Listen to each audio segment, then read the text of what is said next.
clase. Ok, bien. Bienvenidos a todos los que se están sumando. Para empezar, antes de arrancar con tema nuevo, quería consultarles si tienen alguna duda respecto a lo anterior, ¿no? Creo que lo último que estuvimos viendo fue plano o recta, así que les quería pedir si tienen alguna consulta, algún ejercicio que no les haya salido. Si no, vamos a arrancar con tema nuevo, que es totalmente diferente a lo que estuvimos viendo. Si no hay ninguna consulta, arrancamos directamente. Les recuerdo que de acá un par de semanas ya vamos a tener, ok, sí, vamos ya a lo nuevo entonces. Les recuerdo que acá un par de semanas, creo que es la semana del 13, creo que tenemos el parcial, ¿no?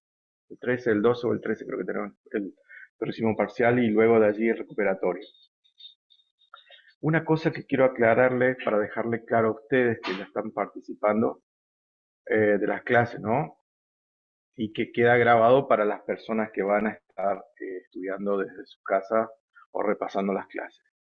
Si en el caso hipotético que necesiten rendir el final, que no promocionen la materia, tengan en cuenta que el final de los regulares y de los libres es diferente. El final de la gente que está libre consta de una parte práctica y de una parte teórica, ¿no? Es decir, no es solamente la parte de ejercicios, también se tiene un coloquio en donde se tiene una serie de preguntas sobre la parte teórica del tema. Esa es la diferencia. Y hago una cosa importante que parece obvio, pero vale la pena aclarar. Tengan en cuenta que si van al final, es necesario que o su computadora, su notebook, su celular, funcione bien todo lo que es el tema de micrófono, el tema de la cámara, porque no van a poder rendir el examen si no les funciona la cámara, si no les funcionan los micrófonos, etcétera. No se puede rendir de manera anónima. Eso es lo que tienen que tener en cuenta. Aquí en la clase no hay ningún problema, pero a la hora de rendir el examen es importante que tengan en cuenta eso, que si llegan a rendir el final, van a tener que tener en cuenta eso, o no se va a poder, no se los va a poder admitir eh, para la mesa de examen. Lo otro que quiero que tengan en cuenta es lo siguiente, que se suele dar un horario fijo para el arranque del final. Si ustedes llegan más tarde de ese horario, tengan en cuenta que o van a rendir menos tiempo o directamente no van a poder rendir. Y si no tienen el DNI a mano, vayan buscándolo, vayan consiguiendo una copia, porque tampoco van a poder rendir si no tienen la identificación correspondiente. Eso quiero hacer mención a ese tema porque ha pasado en mesas anteriores, ¿no? En que no tenía el DNI, que no tengo la cámara, que no me funciona el micrófono, etcétera, etcétera. Y lamentablemente, o sea, se ha tenido que negar, digamos, el examen para esas personas. Bien, ok. Bueno, eso vale la pena aclarar porque después no quiero lamentos. Generalmente es bastante la gente que rinde análisis, bastante la gente que rinde álgebra, por más que damos bastantes posibilidades, pero hay gente que va a ir al final, por lo menos de manera regular, y después no va a poder presentarse a la mesa si no ocurre eso. Lo otro que quiero avisar es que en el caso, dado que el instituto es una institución estatal, ¿no? En el caso que ustedes en el horario que tengan la mesa de examen necesiten presentar en su trabajo alguna constancia para que les habilite el día de estudio, pueden solicitarlo a la secretaría o a la coordinadora y no va a haber ningún inconveniente. Todo eso está ya en este momento aceitado, está funcionando ok, así que van a poder participar de manera correcta del examen y por ley tengan en cuenta eso, si alguno nunca participó de ninguna universidad, tienen habilitado ese día, pueden solicitarlo. Bien, sí, puede ser de mi Argentina, no hay ningún inconveniente. Hola, buenas tardes. Perdón la demora. Buenas tardes. No, simplemente estoy aquí dando a conocer algunas instancias eh, para el próximo examen, para las próximas mesas de exámenes, para que no haya ninguna sorpresa, ¿no? De que tengan al día el DNI, que tengan funcionando la cámara, el micrófono, etcétera, todo eso, porque Después vamos a tener el tema de que no van a poder presenciar mesa. Y en el caso de que alguien necesite algún certificado de estudio para que se le permita cursar ese día, se le dé el permiso para que puedan rendir ese día, también lo pueden ir solicitando con tiempo. Eso nada más, estoy adelantando para que no haya ningún inconveniente. Bien.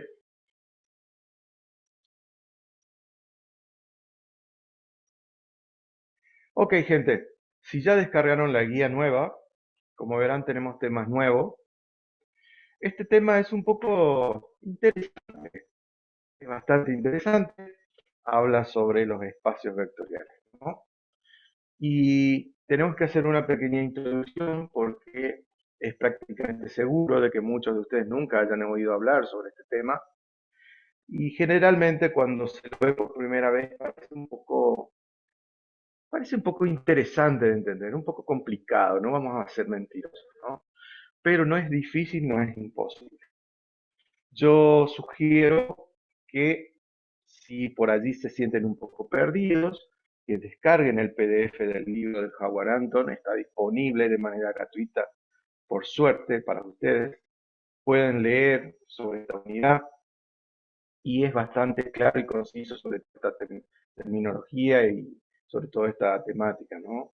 No les aconsejo para nada que vayan a un video de YouTube porque hay un problema con esta parte de la materia. Como se llama álgebra lineal, no hay consenso con los autores de la misma materia. Entonces puede ser que encuentren definiciones o muy técnicas o por allí levemente diferentes de un autor a otro. Y el canal de YouTube que puedan encontrar puede o no que haga referencia a algún autor o demás que esté en contra o que sea diferente de lo que estemos mencionando. Entonces, para asegurar el partido y para que todos hablemos el mismo lenguaje, el mismo dialecto, hablando mal y pronto, vamos a manejarnos con el libro o en su defecto con el apunte que también está publicado en el aula virtual.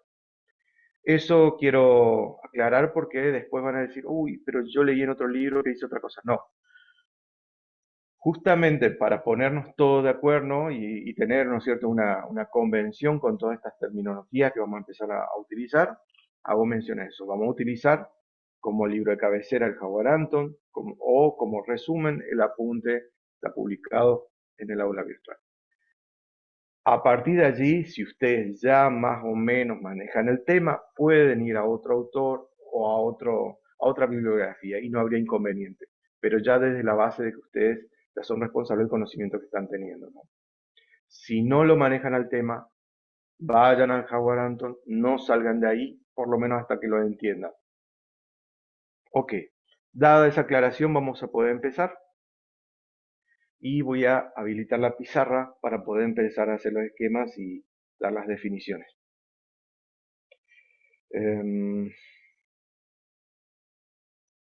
Ok, bueno, me confirman por favor si están viendo la pizarra, si ya estaban viendo la pizarra, ya arrancamos. Sí, sí, se Ok, ve. muchas gracias. Bien, supónganse que ustedes tienen un conjunto, vamos desde el principio. Supónganse que tienen un conjunto, vamos a llamarle B a este conjunto, y dentro de este conjunto hay ciertos elementos, ¿no? Acá hay un elemento, otro. Puede ser cualquier cosa estos elementos, ¿no? Termina pareciendo una papa este conjunto, pero no. Es un conjunto, un diagrama de Venn, así se llama, ¿no? Y adentro tengo diversos elementos, son todos del mismo tipo. Vamos a suponer que este conjunto en particular es un conjunto de perros, para que sea un poco más entendible, ¿no? Bien, en este conjunto tengo distintos tipos de perros. Bien, si yo, por ejemplo, tengo este perro, lo cruzo con este otro, seguramente tendrán un cachorrito y será, ¿no es cierto?, otro perro. No importa la raza de que sean estos perros, ¿no? Pero el asunto es que si yo tengo dos perros de aquí y los cruzo, ¿no es cierto?, que voy a sacar otro perro. No voy a tener una jirafa ni un caballo, ni mucho menos. Es decir, voy a tener otro perro. Bien, y si yo tengo un perro con otro perro, ¿cuántos perros tengo? Tengo dos perros, ¿no es cierto? ¿Ven? Ese es el concepto que vamos a empezar a utilizar de aquí en adelante. Es decir, vamos a trabajar con conjuntos en los cuales adentro puedo tener cualquier tipo de elemento, cualquier tipo de objeto. Y esos objetos tienen la particularidad que pertenecen a un mismo tipo de elemento. Podríamos decir que si hacemos una analogía con lo que nosotros trabajamos en programación, este conjunto no es más ni nada menos que una clase y todos los objetos que están adentro van a tener las mismas características de todos los demás. ¿Por qué? Porque pertenecen a una misma clase en particular. ¿Está? Y estos elementos que pertenecen a esa clase no son nada más ni nada menos que objetos de la clase C. ¿Está? Si queremos ser un poco más finos, hilando un poquito, podemos llevar a ese ejemplo también, ¿no? De aquí en adelante vamos a trabajar con conjuntos y dentro de esos conjuntos van a haber objetos y elementos que comparten, que comparten las mismas características en sí entre todos. Es decir, si es un conjunto donde tengo perros, seguramente todos los perros que están aquí adentro moverán la cola, tendrán cuatro patas y ladrarán, ¿no es cierto? Tendrán características similares, pero todos pertenecen al mismo conjunto. Eso es lo que podría darnos pie a definir lo que es un espacio vectorial. Ahora bien, como vamos a hablar de conjuntos de índole matemático, entonces vamos a hacer una analogía un poquito eh, más real a lo que nos compete a nosotros. Supónganse que acá tengo un conjunto y este conjunto está compuesto por vectores, ya no por perros ni objetos de una clase, etcétera, ¿no? Entonces, tengo acá un conjunto compuesto por vectores. No importa la dimensión de estos vectores. De aquí en adelante ya no nos va a hacer falta conocer realmente a detalle los objetos en sí, sino vamos a saber que comparten las mismas características. Ahora, supónganse que estos vectores que están aquí, yo voy a saber que, por ejemplo, si U es un vector de R2, por ejemplo, el 1, 1, y B es otro vector de R2, por ejemplo el 2, 0, fíjense un detalle, si yo sumo estos dos vectores voy a obtener seguramente un vector W que va a tener como componentes 3 y 1, es decir, suma de componentes homólogas. ¿Qué pasó aquí? Fíjense un detalle, yo sumé estos dos elementos, yo crucé estos dos perros, hablando mal y pronto, y obtuve un tercer vector, pero no fue un vector de R3 ni de R5, fue un vector de R2 nuevamente. Es decir, que W, tanto U como B, que pertenecen a este conjunto, termina siendo, ¿no es cierto?, la suma, la adición, termina siendo otro elemento que está también dentro del conjunto. Bien, ahora fíjense otro detalle. Yo tengo allí el vector U, que dijimos como ejemplo que es el vector 1, 1. Podría haber sido cualquier otro. Simplemente lo elegí como ejemplo al vector U, que vale 1, 1.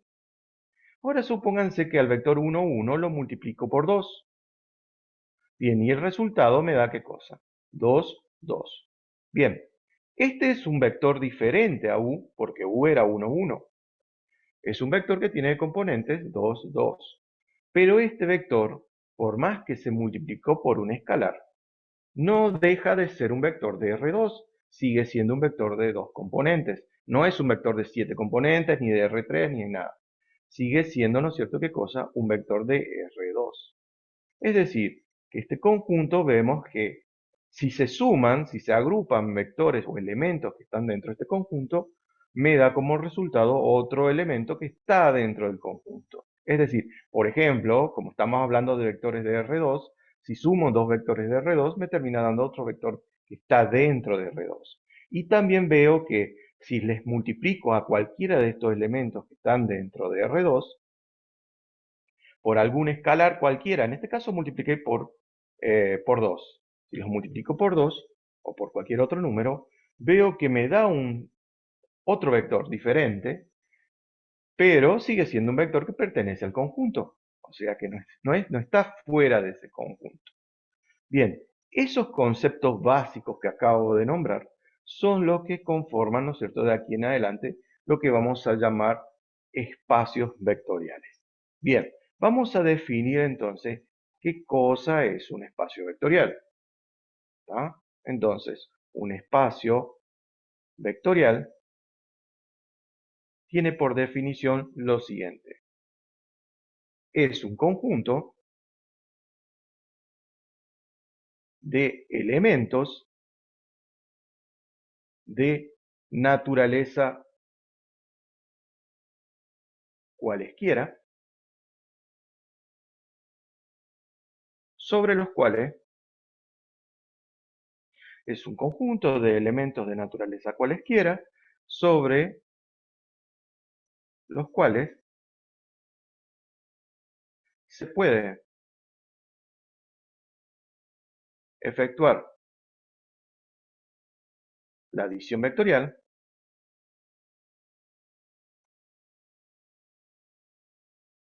y la multiplicación por un escalar.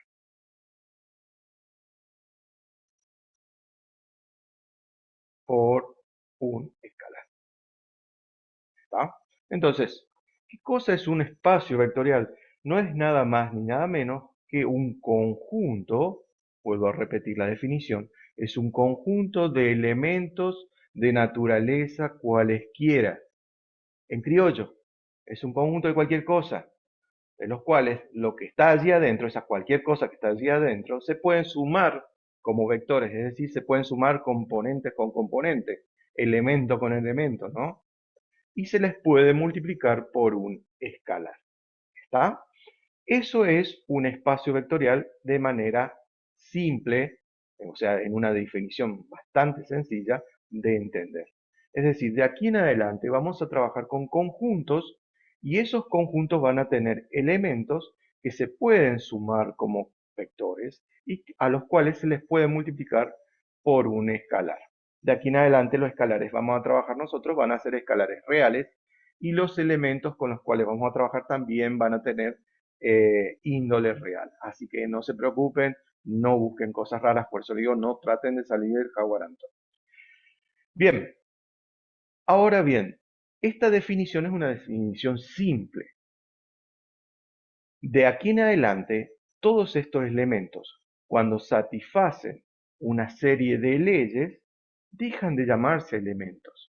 Porque si vamos al caso con la definición esta que tenemos acá, tranquilamente el conjunto de perros, de vacas y demás que habíamos nombrado, podría ser tranquilamente un espacio vectorial, según lo que se está nombrando aquí. Pero no, como sucedía eso, se puso una convención, se reunieron varios matemáticos y dijeron, bueno, de acá en adelante, con esa definición, metemos cualquier cosa dentro de la bolsa. Entonces, para eso, definieron una serie de leyes que no hace falta que se demuestren, por suerte, ¿no? No hacen falta que se demuestren, que se llaman axiomas. ¿Está? Que se llaman axiomas. Es decir, aparte de la definición que tenemos de lo que es un espacio vectorial, tenemos una serie de leyes que no necesitan demostración, que se llaman axiomas, que van a definir justamente si un conjunto es o no un espacio vectorial. ¿Está? Entonces, ¿qué cosa es un espacio vectorial? Es un conjunto de elementos de naturaleza cualesquiera sobre los cuales se pueden efectuar la adición vectorial y multiplicación por una escala. Si dichos elementos que pertenecen al conjunto satisfacen una serie de leyes que no necesitan demostración, entonces estamos en presencia de un espacio vectorial verdaderamente. Es como si fuera que es un título honorífico que se le da a un conjunto que satisface esa serie de leyes. Ahora bien, cuando estos elementos, cuando el conjunto verdaderamente satisface estos axiomas, estos elementos también reciben un título honorífico y dejan de llamarse elementos de naturaleza cualesquiera. O sea, dejan de llamarse cualquier cosa para llamarse vectores. ¿Está? Es decir, de aquí en adelante, no solamente los vectores son las flechas que conocemos que tienen módulo, dirección y sentido. No, de aquí en adelante, cualquier elemento de naturaleza cualesquiera que satisface estos axiomas pasa a llamarse vector. ¿Está? Ya no va a ser un vector geométrico, como este que está acá, como esta flecha, ya va a ser un vector de algún espacio vectorial en particular que vamos a estudiar. Todo esto que vamos a involucrar a partir de aquí en adelante, vamos a verlo de una manera abstracta. Muchas veces me preguntan por allí, ¿y esto para qué sirve? Justamente esta teoría es la que dio pie, ¿no es cierto?, al mundo de la programación orientada a objetos. Si esta teoría no hubiese existido, por ejemplo, no se hubiese podido abstraer la programación orientada a objetos para trabajarla como la conocemos. Bien, bueno, saliendo de esto, vamos a la guía y a ver qué nos decía nuestra guía. Vemos si, qué cosa, vamos a nombrar algunos ejemplos. Primero, de qué cosas son, qué conjuntos son espacios vectoriales. Vamos a nombrar algunos ejemplos. Ejemplos clásicos, ¿no? Todos los R, toda la familia de los R son espacios vectoriales. Es decir, los reales, los vectores de dos dimensiones, los vectores de tres dimensiones, etcétera, ¿no? Podríamos decir las rectas por el origen, los planos por el origen, las matrices de 2 por 2, las matrices de 3 por 3, etcétera. Todos estos conjuntos que acabo de nombrar son ejemplos clásicos de espacios vectoriales. ¿Está? Son conjuntos en los cuales, por ejemplo, si estoy analizando R2, tranquilamente puedo ver que un vector tengo U, V, W, S, O, etcétera, ¿no? Tengo un vector de U que tiene coordenadas 1, 1, tengo un vector de coordenadas B que tiene coordenadas 2, menos 3. Si sumo estos vectores, por ejemplo, me da un W que tiene coordenadas 3 y menos 2. Efectivamente, veo que si yo llego a sumar dos vectores dentro de este conjunto, obtengo un tercero que sigue siendo de R2. Entonces se cumple la primera de las condiciones que decía la definición. Bien, eso rápidamente ahí hice un ejemplo básico para nombrar qué cosa era un espacio vectorial y algunos ejemplos de conjuntos que son ya por definición espacio vectorial. Bien, la guía dice lo siguiente. Creo que el primer ejercicio, no quiero salir mucho, porque esto tiene tanta teoría como metros existen dentro de la Argentina. O sea, muchísima teoría, estoy nombrando simplemente lo básico para comprender. Defina el ejercicio 1 los 10 axiomas que determinan un espacio vectorial.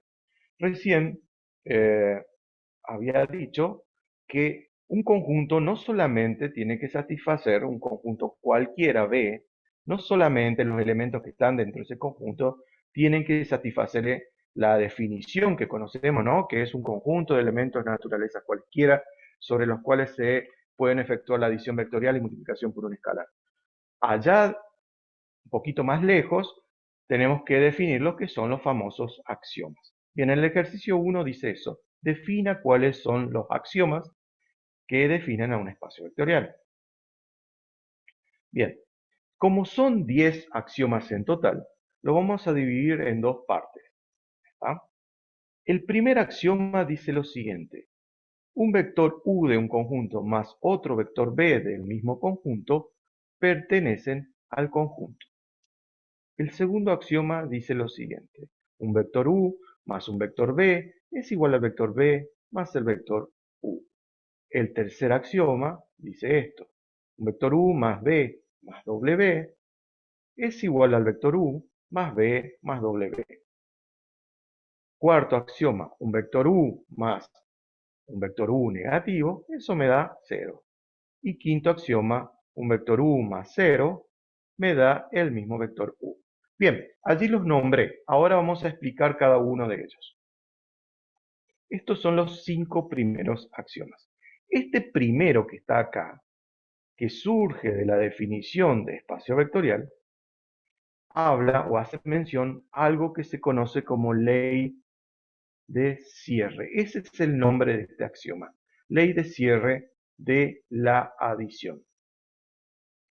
¿Y qué me dice esta ley, que es el primer axioma que debe cumplir los elementos de un conjunto para que sea un espacio vectorial? Me dice lo siguiente, que si yo sumo a componente o elemento con elemento de dos vectores, ese resultado debe estar dentro del conjunto. Como dije recién, como hicimos ejemplos, ¿no?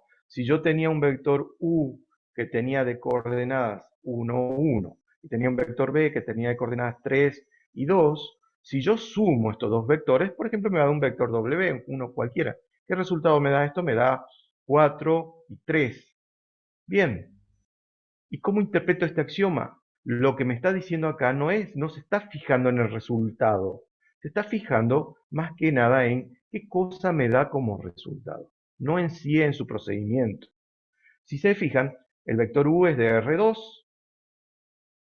pertenece al espacio vectorial de R2, el vector b también es un vector que pertenece a R2, y w también pertenece a R2.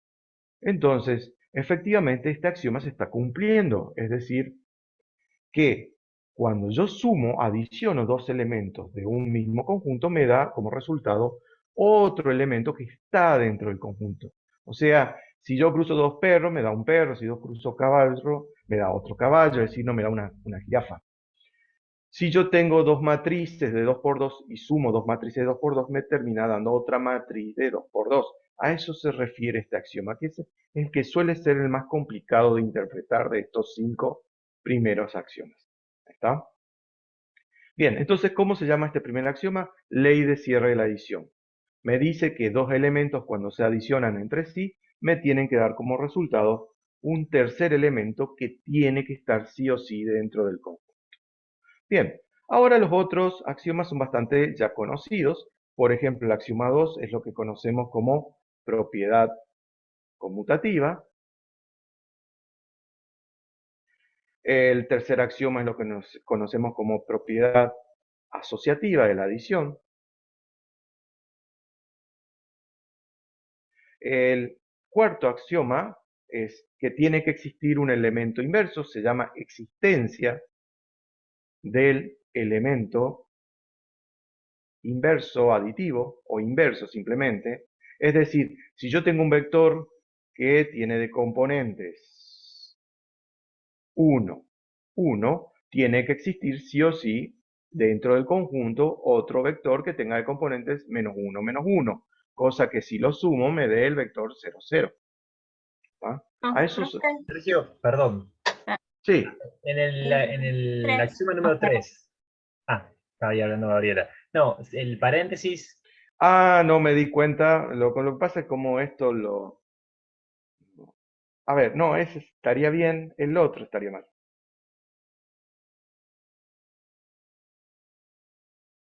Así, asociativa.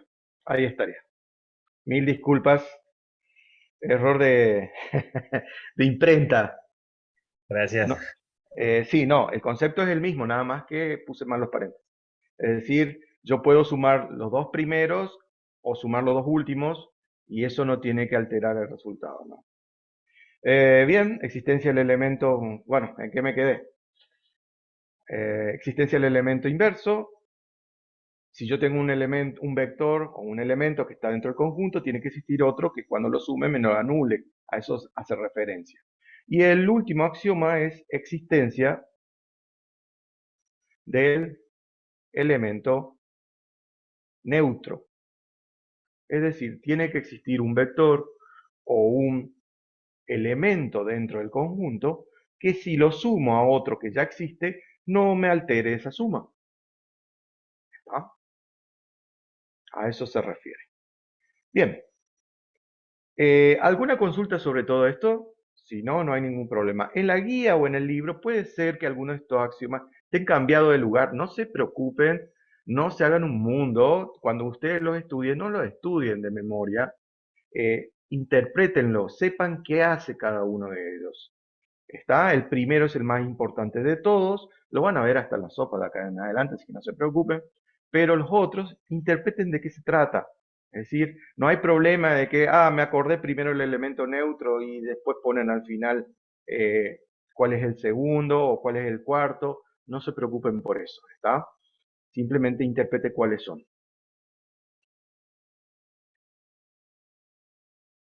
Bien, bueno, el cero en sí es un simbólico. Interpreten como que es el elemento que cuando yo sumo a otro no me altera la suma. Bueno, estos son los 5 primeros axiomas. Vamos a ver cuáles son los otros 5 que faltan.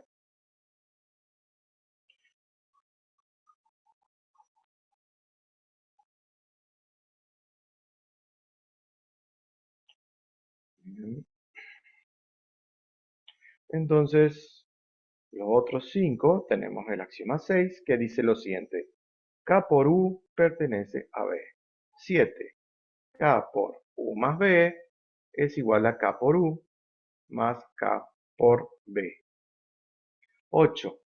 K más L por U es igual a K por U más L por U. 9. K por L por U es igual a K por L por U. Y 10, 1 por U es igual a U. Bien, allí los nombré a los 5 que faltaban. Vamos a analizarlos a todos. Como les dije, lo importante es interpretarlos más que estudiarlos de memoria. Bien, este primer axioma de estos 5 que siguen, el sexto, ¿no? Recibe el nombre de ley de cierre del producto por un escalar.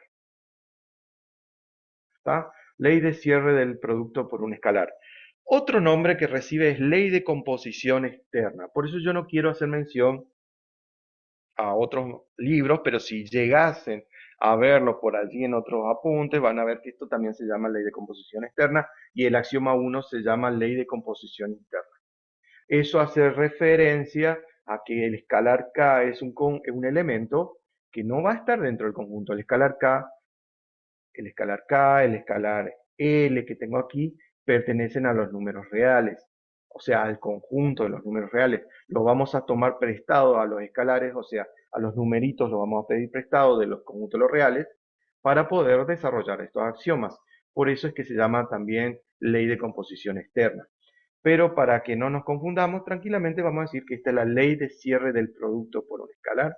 Y anteriormente habíamos visto que el axioma 1 era ley de cierre de la adición vectorial. Bien. ¿Qué me dice el primer axioma? Expliquemos un poquito de qué habla todo esto, ¿no? ¿Qué me dice el primer axioma? Me dice lo siguiente, lo vemos con un ejemplo.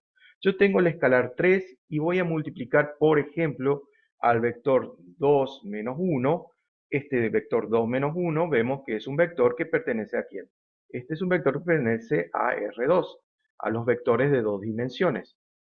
Fíjense que cuando yo multiplico un escalar, un número, por un vector de 2 dimensiones, el resultado es 6 menos 3.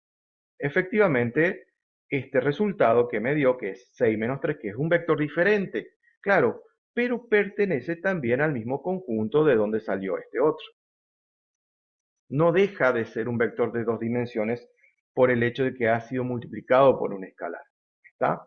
Entonces, lo que me está indicando este axioma del número 6 me indica de que efectivamente, si yo multiplico un elemento, un vector que hay dentro de ese conjunto por un escalar, el resultado tiene que estar adentro del conjunto, no tiene que darme otra cosa.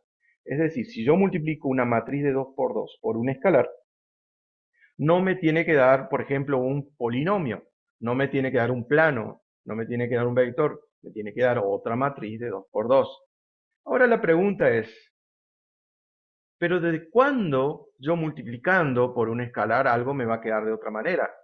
Ah, esa es la magia del álgebra lineal. De acá en adelante van a ver que van a pasar cosas raras, es decir, hay ciertas leyes que modifican todo lo conocido, es decir, a lo mejor acá de aquí en adelante puede ser que 2 más 2 me dé 3. ¿Y esto por qué? Porque nosotros estamos esquematizados desde la primaria de una manera esquemática, de donde todo se hace de una manera estructurada. Y acá la cosa ya deja de ser estructurada como para decir, empieza a ser todo programado por objetos. De esa manera, interprétenlo, así como fue ese shock que encontraron ustedes cuando dejaron de programar de manera estructurada y encontraron que se podía cambiar el orden de las cosas o hacer cosas distintas. Bueno, acá pasa lo mismo. Entonces, por esa razón es que se están dictando estas leyes, estos axiomas, ¿no? Porque de aquí en adelante vamos a ver que pueden aparecer operaciones extrañas que pueden cambiar un poco la bocha de lo que ya venimos conociendo. Bien, no vamos a trabajar mucho sobre ese tema nosotros, vamos a ir a lo básico, a lo conocido, así que despreocúpense, pero quiero que sepan que pueden aparecer cosas medio raritas por acá. Bien, ese es el primer axioma de estos 5 que faltaban, la ley de cierre o ley de composición externa. Los axiomas que siguen, el axioma 7 y el 8, hacen mención a lo que ya conocemos también. Este axioma, el 7 y el 8, hacen mención a la propiedad distributiva.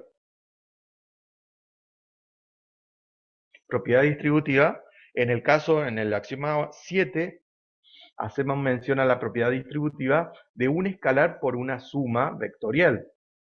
Y en el axioma 8 hacemos mención a una suma escalar por un vector. ¿Está? Eso es lo que hace mención. En este caso, un escalar por una suma vectorial, y en el octavo hace mención a una suma escalar por un vector. Bien, el axioma 9 hace mención a otra cosa que ya también conocemos. Hace mención que se debe cumplir, ¿no es cierto?, la propiedad asociativa del producto. En este caso, del producto. Y por último, uno que parece bastante pavo, pero la realidad que a veces da dolor de cabeza, que es el axioma número 10, y es la existencia del elemento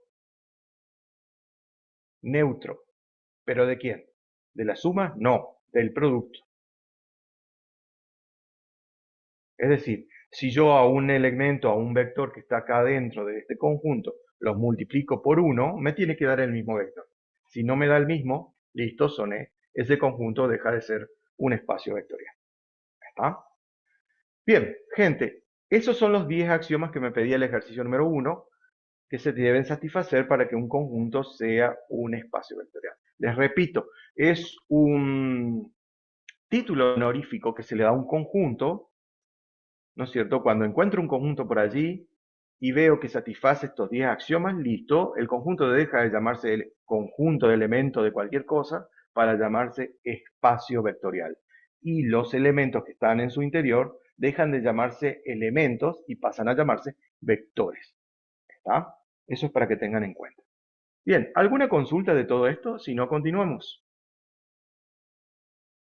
No, profe. Ok. Bien, les repito una cosa. Si les pareció que fui medio rápido o no entendieron algo, van a tener la posibilidad de rever el video. Mírenlo, si les cuesta por aquí comprender algunas cositas. Esto es netamente teórico. Tengan en cuenta que acá ya no van a haber tantos cálculos, o los cálculos van a ser mínimos, y se va a basar más que nada todo en leyes y en teoremitas y en cosas así. Bien. Martín dice, todavía se entiende. Me gusta el todavía. Ok. Estuve viendo en otras clases anteriores que se estaban quejando que no entendían nada. Bueno, esperemos que acá no aparezca nadie raro que se queje también, ¿no? Bueno, vamos. En mi clase por lo menos nadie se queja de que no entiende nada, ¿no? En las otras El otro clases no, día apareció una persona que no entendía no la entendían nada. práctica. Ah, Benito. Vamos a ver Ok. si se conecta hoy. Vamos a esperar a ver si se conecta Benito. No sabía Benito venir antes que yo, viene, o sea, por eso fue que no aparece. Bien, Ahí preguntan, Sergio, si pueden haber conjuntos de elementos dentro de un espacio vectorial. y justamente los elementos que estamos estudiando son vectores, se llaman vectores los elementos que están dentro de un espacio vectorial. Ojo, si estamos dentro de un conjunto y los elementos que están dentro del conjunto satisfacen los axiomas, dejan de llamarse elementos, se llaman vectores. Ahora bien, lo que sí puede ser que quieran hacer mención es que yo puedo tener dentro de un conjunto que ya sé que es un espacio vectorial, algo particular que ya lo vamos a ver en un ratito, que se llama subespacio. Es decir, puedo reagrupar otra vez otros elementos que ya están dentro de otro conjunto y acomodarlos nuevamente y formar lo que se conoce como subespacio. Bien.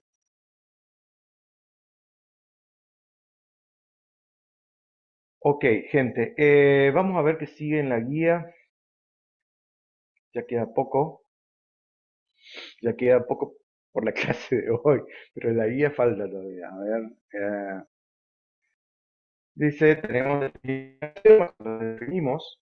Ahora nos pide, define al menos 5 ejemplos de subespacios vectoriales. Bien, nosotros en realidad, más que con los espacios vectoriales, vamos a trabajar con los subespacios de acá en adelante. Así que no se preocupen, no va a ser complicada la historia, pero sí es importante que entiendan cuando hablamos de un espacio vectorial que hablamos de un conjunto de elementos de naturaleza cualesquiera. Ojo, no vamos a estudiar perro, ni caballo, ni gato. Los elementos que vamos a estudiar dentro de un conjunto van a ser de índole matemática, es decir, van a ser rectas, van a ser planos, van a ser vectores, polinomios, funciones, etcétera. Todo lo que tiene que ver con el conjunto o en el mundo de la matemática, es decir, no va a salir fuera de ese universo, ¿no? Para continuar, vamos a definir rápidamente qué cosa es un subespacio. Cariñosamente se le llama subespacio, pero estamos haciendo referencia a lo que es un subespacio vectorial. Y rápidamente voy a definir lo que es un subespacio vectorial. Yo recién había nombrado que si yo tenía un conjunto de elementos que satisfacían los axiomas, etcétera, etcétera, etcétera, ese conjunto dejaba de llamarse conjunto y se llamaba espacio vectorial. Pero aquí que hay algunos espacios vectoriales tan grandes que adentro de ellos, los elementos que están en su interior, se pueden reagrupar nuevamente en otros espacios vectoriales más pequeños. Estos espacios vectoriales más pequeños que están dentro de uno grandote reciben el nombre de subespacio. ¿Está? Entonces, ¿qué dice la definición? No la voy a escribir porque es prácticamente la misma. ¿Qué dice la definición de subespacio vectorial? Un subespacio vectorial es un subconjunto dentro de un espacio vectorial que es asimismo un espacio vectorial bajo las condiciones de la adición vectorial y multiplicación por un escalar. Eso es lo que dice la definición. Es decir, yo tengo un espacio vectorial gigante, adentro puedo reagrupar a ciertos elementos de ese conjunto y volver a formar otro espacio vectorial más chico. ¿Está? Pero aquí que tiene una cosa linda todo esto. ¿Cuál será esa cosa linda? Que yo para que un subconjunto sea un subespacio vectorial, simplemente necesito dos axiomas nada más. Esos dos axiomas son los siguientes. El primero, que U más B pertenezca a W, y el segundo axioma que se tiene que cumplir para que un subconjunto sea un subespacio es que K por U pertenezca a W. ¿Está? Esos dos axiomas nada más, es decir, la ley de cierre de la adición y la ley de cierre del producto por una escala. El axioma 1 y 6 vulgarmente conocidos. Es decir, con que se cumplan estos dos axiomas, ya automáticamente cualquier subconjunto que está dentro de otro espacio vectorial, ojo al piojo, uno ya tiene que saber que eso está dentro de otro espacio vectorial más grande, ¿no? Entonces, ya sabiendo eso, con que ese subconjunto cumpla estos dos axiomas, listo, ya estaríamos en presencia de un subespacio. Bien, me pedía la guía que nombre ejemplos de subespacio. Por ejemplo, fíjense un detalle. Este sería el espacio, y acá tendría ejemplo de subespacio.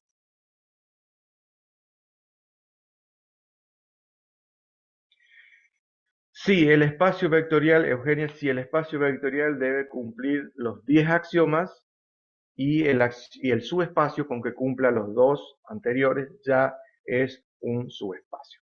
En esto voy a hacer un hincapié en que yo me baso en la bibliografía, por ejemplo, del Grossman o del Howard Anton. Si ustedes van a otra bibliografía, van a ver como que esto varía un poquito, ¿no? Es decir, ya incluyen incluso otros axiomas medio raros. Así que, por ejemplo, por eso quería hacer hincapié de que básense en una única bibliografía para no perderse. Bueno, entonces vamos a ver ejemplos. Por ejemplo, tengo R3. Si yo estoy en R3, un subespacio típico de R3 sería R2. De igual modo, si yo estoy en R2, ¿quién podría ser un subespacio de R2? R. Si yo tengo planos por el origen, podría decir que un espacio vectorial está compuesto por planos que pasan por el origen, o sea, infinitos planos dentro de un conjunto que pasan todos por el origen. Podría decir que un subespacio de todos los planos que pasan por el origen serían rectas, rectas que pasan por el origen. ¿Está? Bien, allí tendría ejemplos, ¿no es cierto?, de espacios vectoriales y de subespacios. ¿Está? Voy a aclarar por qué me dice, y bueno, ¿y por qué esto es así? Supónganse que yo tengo el vector u que tiene coordenadas 1, 1, 0 para z. Y tengo el vector de R2 que es 1, 1. Estos dos vectores son equivalentes geométricamente hablando. Este vector pertenece a R3 y este pertenece a R2. Y bien, en definitiva, este vector es un vector que pertenece a un subespacio de R3. R2 es un subespacio de R3. ¿Está? Eso sería un ejemplo, ¿no? Y por aquí hablaba, por ejemplo, de planos que pasan por el origen. Un plano que pasa por el origen es un plano que no tiene término independiente. Por ejemplo, 3x menos 2y más z igual a 0. Esto es un plano por el origen, no tiene término independiente. ¿Está? Y una recta que pasa por el origen sería x más y igual a 0. ¿Ven? No tiene z. Es una recta que pasa por el origen, no tiene término independiente. Gráficamente, si grafican, si buscan por allí, inventan un par de planos, lo hacen con el GeoGebra, de planos que pasan por el origen y de rectas que pasan por el origen, van a ver que una recta está contenida dentro de un plano. Es decir, ¿por qué? Porque infinitas rectas me determinan un plano. Y a su vez podría decir que infinitos planos me determinan un hiperespacio y así sucesivamente. Yo puedo ir para arriba y para abajo tantas veces como quiera. Bueno, allí entonces tendría determinado ejemplos de espacios y de subespacios. Si falta alguno más, ustedes pueden completar allí. Ya le puse 3, ¿no? Podrían, así de manera coloquial, puedo decir, matrices de 4×4 sería un subespacio, sería matrices de 2×2, por ejemplo. Bien, borramos esto. Y para terminar el día de hoy vamos a aprender a verificar cuando un conjunto es un subespacio.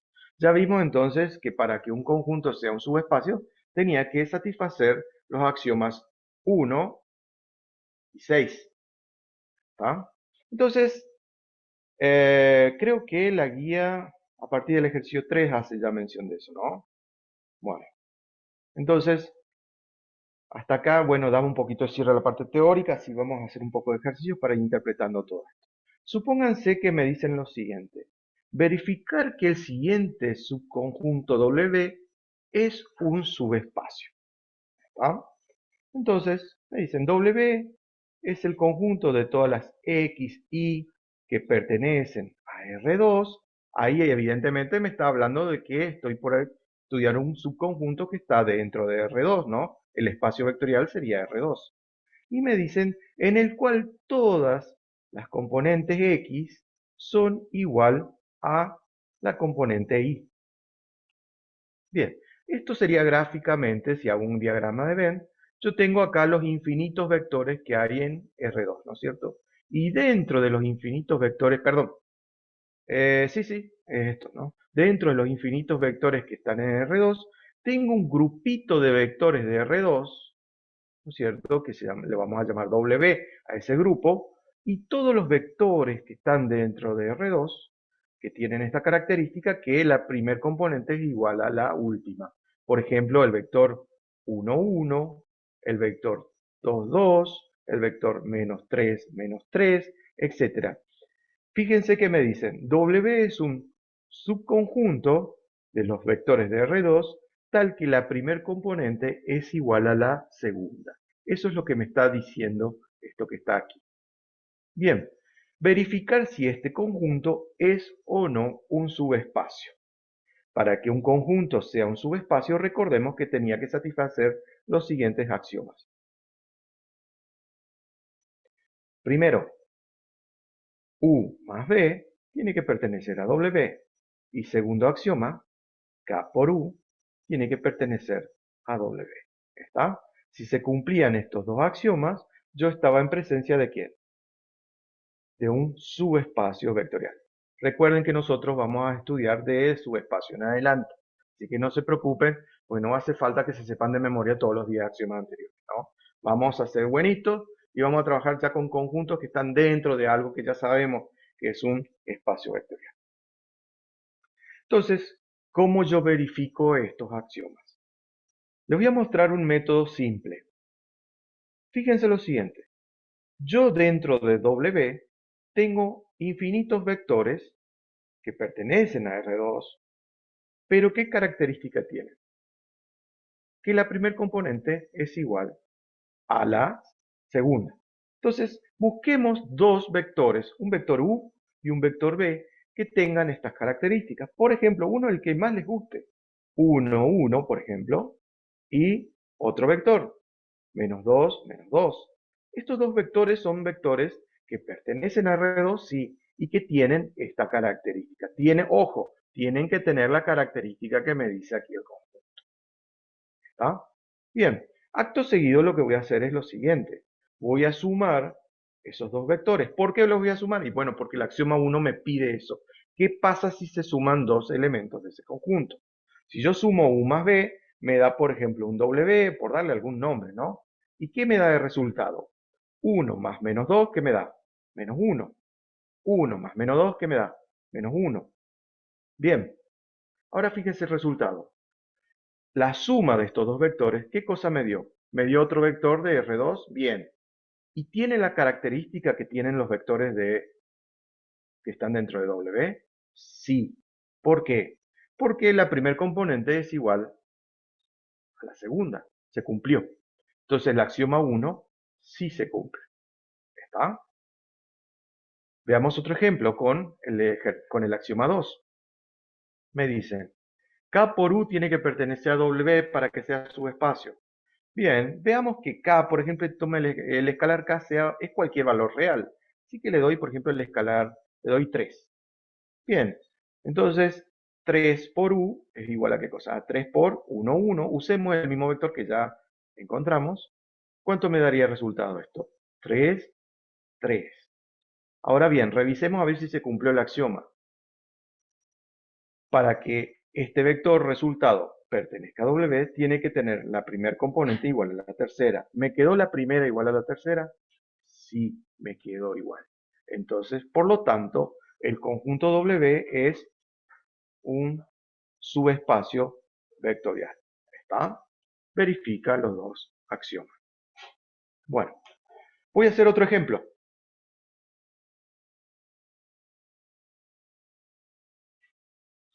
W es el conjunto de los vectores de tres componentes x1, x2, x3 que pertenecen a los vectores de R3, tal que x2 es igual a menos 2x3 o a x3, negativo. Chao. Eso es lo que me dice. Entonces, yo estoy en un espacio vectorial. ¿Quién es el espacio vectorial? Este de acá, R3. Y dentro de R3 está W.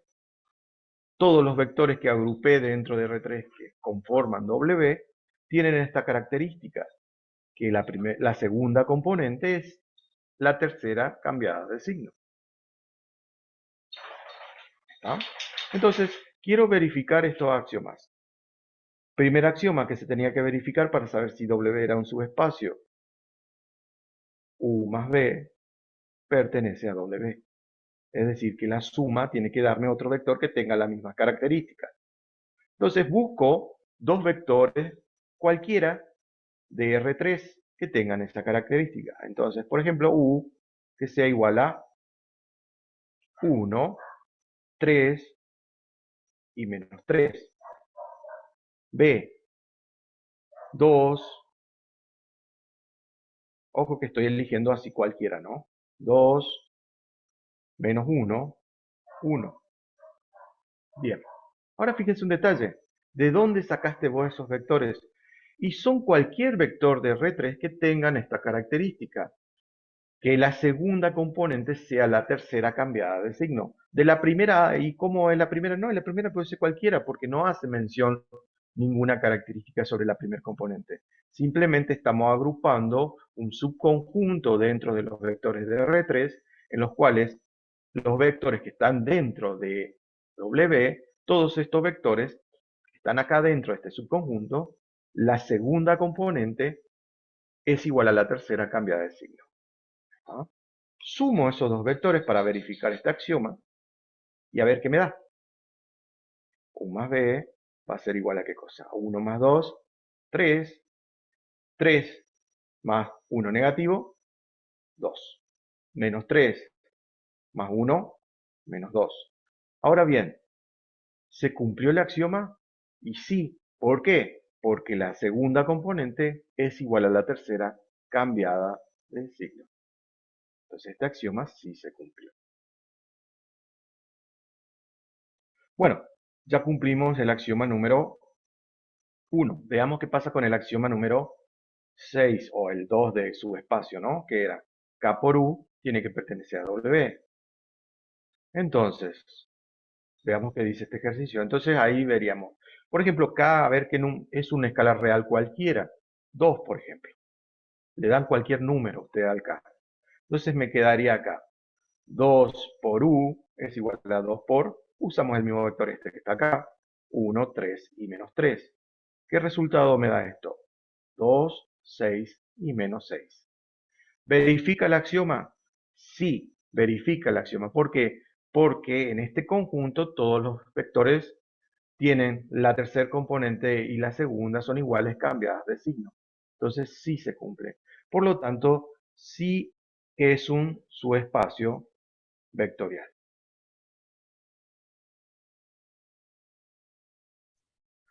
¿Está? Bien, voy a hacer para terminar hoy un último ejemplo sencillo en donde no sea un subespacio, porque acá todo muy lindo y todos son subespacios, ¿no? Pero ¿qué pasa cuando no cumple alguno de los axiomas? Veamos un ejemplo.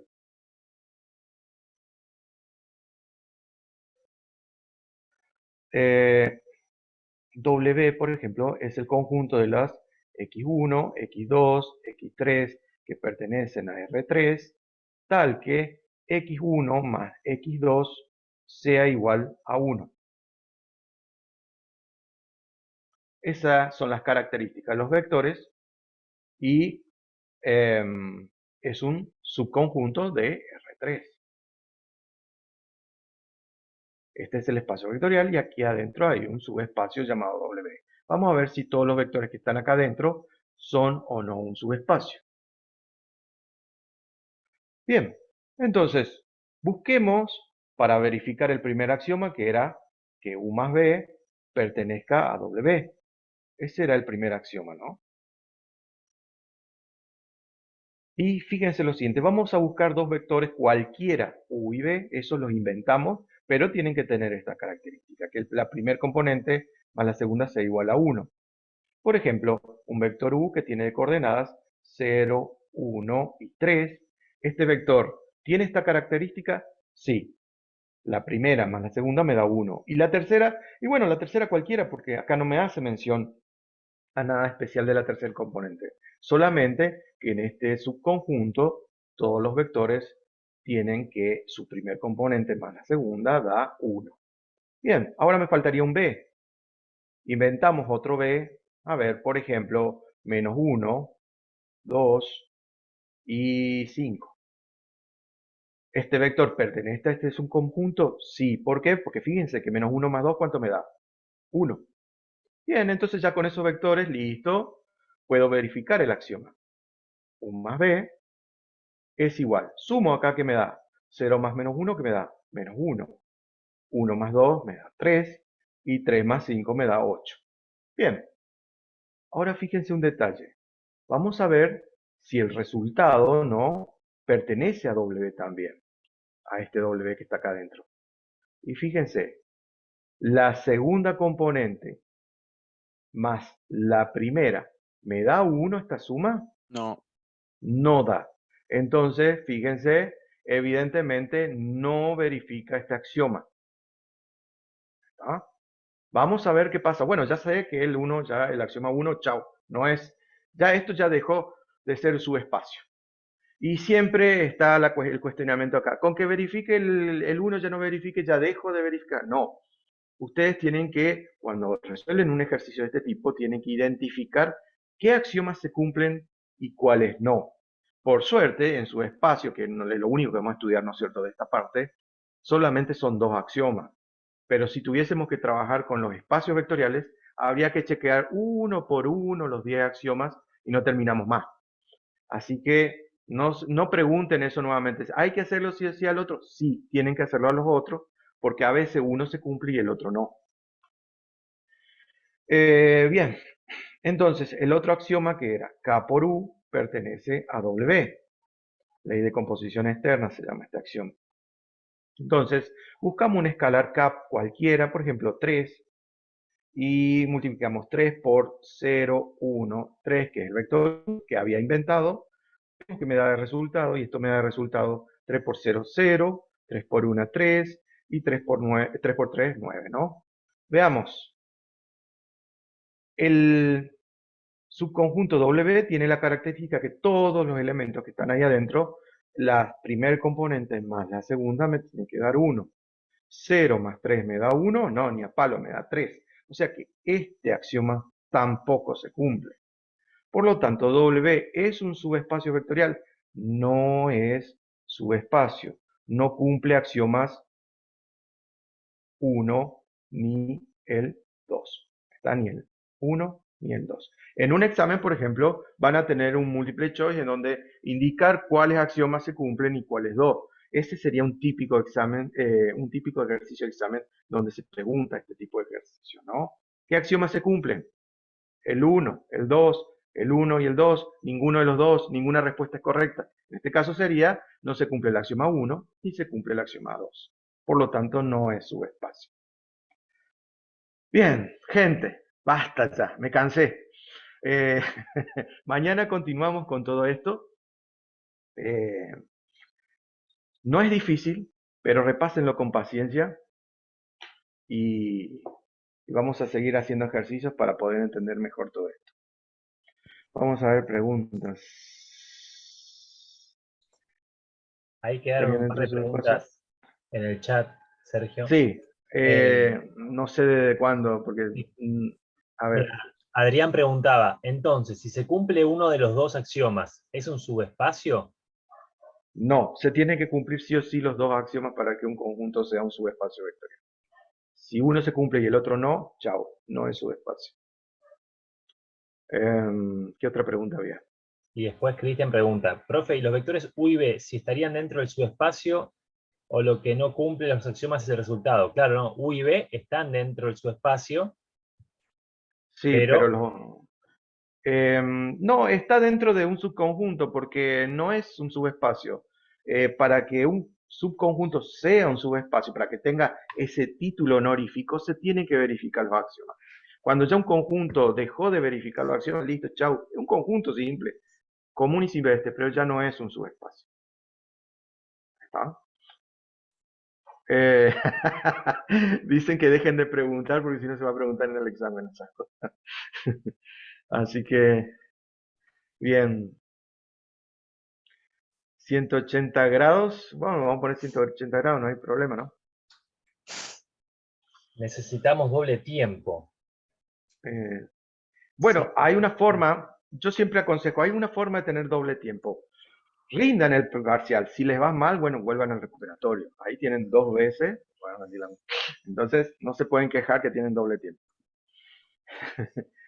Gente, nos estamos viendo mañana nuevamente. Muchas gracias por participar hoy. Entiendo que esto ha sido pesado. Traten de tomarse un cafecito mañana, porque encima mañana tenemos a las 9, ¿no? Y lo que sigue es medio de la misma índole, así que no se preocupen. Por eso vengan con paciencia y salida, porque lo que sigue es del mismo tipo. Muchas Sergio, gracias. Sí, perdón, les aclaraste, ¿no? Que estamos en la recta final y que no hay mucho tiempo para ponerse a tiro. O sea, está no, quedando. no. Fíjense que vimos, ¿qué tema vimos hasta acá? Vimos recta R2, recta R3, vimos plano. Ahora estamos viendo espacio y subespacio, estamos viendo sobre todo subespacio. Después mañana vamos a arrancar con dependencia, independencia lineal, base, etcétera. No, o sea, son varios los temas y si ustedes se van quedando y no lo están estudiando, no van a poder llegar con todos los temas un día antes del parcial, ¿eh? O sea, por eso véanlo con cariño y con paciencia de a poquito, aunque sea un ratito, porque si bien los temas no son complicados, pero necesitan su atención. Claro, para que tengan como referencia, quedan 3 clases. Están quedando 3 clases. Claro, la de mañana. Con la, Así que, incluyendo la de mañana, sí. bueno, muchas gracias a todos. Me despido nuevamente porque sí, ya se está pasando de hora y hay gente que tiene otras clases ahora. Chao, chao. Gracias, Mañana. profe. Nos vemos mañana a las 9. Que anden Mañana. muy bien. Que la pasen bien. Descansen. Hasta luego. Chao, chao.